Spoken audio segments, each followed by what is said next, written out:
বড় বোনকে ধনী পরিবারে বিয়ে দেওয়ার পর তারা দুই ভাই মা বাবাকে ছেড়ে আলাদা হয়ে গিয়েছিল। তখন অবিবাহিত ছিল এই ছোট বোনটি। পরে মা বাবা কষ্ট করে তাদের ছোট মেয়েকে বিয়ে দিয়েছিল এক গরিব পরিবারে। গত 3 দিন আগে মা মারা যাওয়ার পর তারা সব ভাই বোন মিলে মায়ের মেজবান দিতে এসেছিল বাবার বাড়িতে। দেখতেই তো পাচ্ছেন ছোট বোনের গরিব পরিবারে বিয়ে হয়েছে বলে অন্য ভাই বোনরা তার সাথে কি আচরণটা করলো।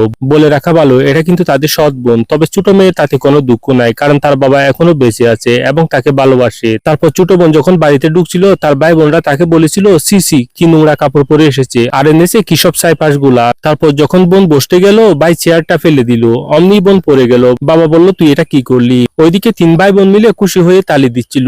তারপর বাবা তার ছোট মেয়েকে টেনে তোলার পর বড় বোন বলল, যে পোশাক পরে আসলো পরিচয় দিতেই লজ্জা লাগে। তারপর বাবা বলল, তুই ওদের কথায় কষ্ট পাস না মা। মেয়ে বলল, না না বাবা, আমি কষ্ট পাইনি, আমি তোমাকে দেখতে এসেছিলাম, আমি এখনই চলে যাব। বড় বোন বলল, যা যা এখনই যা। তারপর বোন যখন চলে যাচ্ছিল বড় ভাই দিল পিছন থেকে একটা লাথি। তারপর মেয়েটি যখন কেঁদে কেঁদে চলে গেল, বড় ভাই উঠে বাবার হাত থেকে শাকের জুড়িটা নিয়ে যখন ফেলে দিল, দেখলো শাকের নিচে টাকা দিয়ে ভর্তি। অমনি চানা বড়া হয়ে গেল লুবি ভাই বোনদের চোখ। তারপর লুবিগুলা সেখান থেকে টাকাগুলা কুড়িয়ে নিল।